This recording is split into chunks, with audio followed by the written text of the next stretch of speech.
Hello guys, pag-usapan lang natin ang breaking news. Ayon kasi sa balita, OMG, Daniel Padilla palihim tinutulungan si Catherine Bernardo noong baha sa lugar ng shooting niya.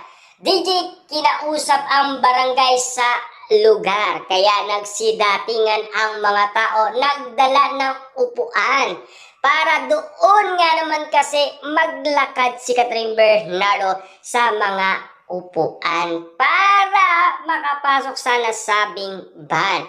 Kitang-kita umano si Daniel Padilla sa nasabing lugar na nakamotor para nga naman kasi mabilis siyang makarating dahil tinitignan niya ang sitwasyon ni Catherine Bernardo nang dahil sa baha. Take note kung bakit daw nalaman niya ni Daniel Padilla dahil sa matalik na kaibigan na tumulong noon kung bakit nga naman sila nagkausap ni Catherine Bernardo.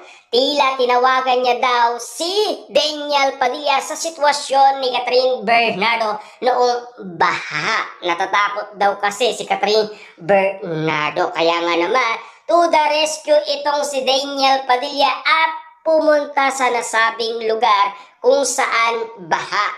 Doon kasi nagsushooting umano si Catherine Bernardo kasama si James Reid at Maja Salvador. Siyempre sa kanilang bagong teleserye. At siyempre, nang dahil nga naman si Daniel Padilla ang tumulong, napaka-sweet nga naman kasi ni Daniel Padilla hanggang ngayon. Iniingatan at inaalagaan pa rin si Catherine Bernardo na talagang swak na swak sa bawat kwento ng mga prediksyon. Kaya nga naman kasi pilit nabubuhay ang prediksyon sa Katniel. Kaya yan ang nakikita sa bara kina Daniel Padilla at Catherine Bernardo. Kaya nga naman kasi gumagawa ng paraan si Daniel Padilla, bumabawi siya kay Catherine Bernardo na alam niyo naman siguro, ayon sa balita, hindi pa rin nakaka-move on sila Daniel Padilla at Catherine Bernardo hanggang ngayon. Kaya nga naman kasi tila hanggang ngayon pasikreto umano silang gumagawa ng paraan. Na alam niyo naman siguro, balitang-balita, si Catherine Bernardo tinulungan ang nasabing kapatid ni Daniel Padilla para manalo sa PBB. Kaya nga naman kasi malaking bagay yan. Pero hindi daw alam ng nasabing kapatid ni Daniel Padilla. Pero alam niyo naman siguro, pasikreto silang nagtutulungan na hindi nga naman nila alam. Pero may nakakaalam kasi dyan, ang matalik nilang kaibigan na tumulong noon kung bakit nga naman kasi nag-ayos at nag-usap. At alam niyo naman siguro, wala kasi si Mami Min Bernardo. Kaya nga naman kasi nakakausap ni Daniel Padilla si Catherine Bernardo noon. At talagang prepare na prepare si Daniel Padilla, may bit-bit pang bulaklak. Kaya nga naman hanggang ngayon, hindi pa rin nakakalimutan ni Daniel Padilla mahalin ng todong-todo si Catherine Bernardo. Kaya nga naman kasi, ayon sa hula ni Jay Costura sa relasyon ni Kayla Estrada at Daniel Padilla, may third parting magaganap.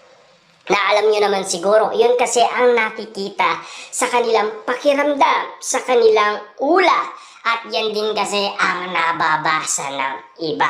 Tila mabubuntis daw si Catherine Bernardo. Kaya nga naman kasi sinusubaybayan si Catherine Bernardo kung mabubuntis nga ba. Eh siyempre alam nyo naman siguro, may trabaho pa si Catherine Bernardo, kaliwat kanan. Malalaglag lang kasi ang bata kapag siya ay buntis na. Kaya naglalaylo na kasi si Catherine Bernardo at Daniel Padilla. Kasi nga, nabababalitaan kasi ni Catherine Bernardo na palihim tumutulong si Daniel Padilla kapag nasa sakuna na siya. Hanggang ngayon kasi, nandyan pa rin si Daniel Padilla sa likod ni Catherine Bernardo.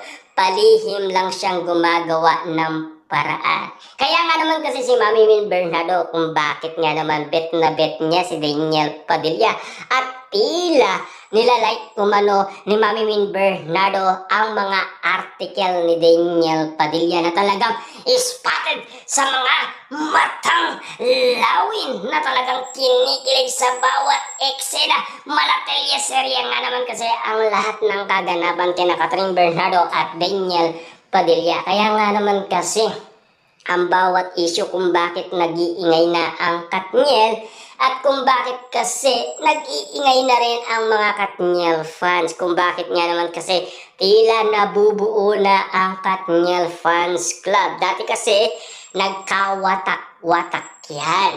Ang iba napunta sa Katden fans. Ang iba naiwalay kay Daniel Padilla at nagpalit ng pangalan.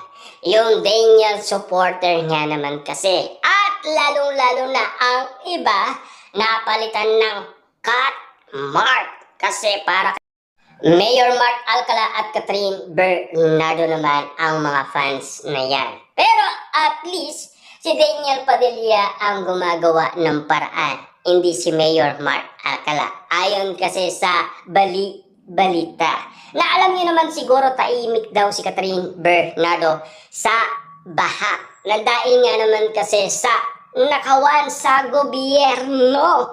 Kasi walang paramdam umano si Catherine Bernardo. Pero at least sa mga naririnig natin at napapabalitaan natin, super nakakakilig nga naman kasi kung pagmamasdan ang bawat kwentong nilalaman at binubuo ng mga istorya, lalong-lalo na ang mga nakakilabot at nakakatakot na kwento ng mga prediksyon na hanggang ngayon ay nabubuhay sa puso't damdamin ng mga Katniel fans na talagang tumatago sa kanilang puso.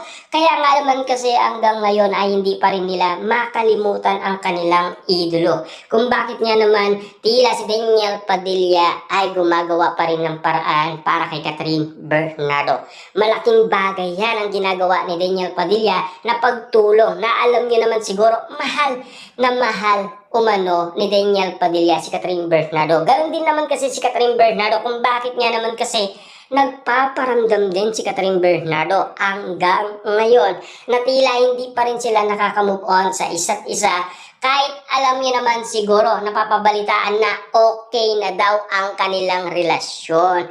Ayon kasi sa balibalita, ayon kay Catherine Bernardo, nandyan na kasi pinag-uusapan na ang Katniel, di ba? Hindi naman pinag-uusapan sina Catherine Bernardo at Mayor Mark Alcala. Nag-iingay na kasi ang Katniel. Kaya nga naman kasi nag-ingay din si Catherine Bernardo at ABS-CBN at Mami Min Bernardo. Grabe nga naman kasi ang kwento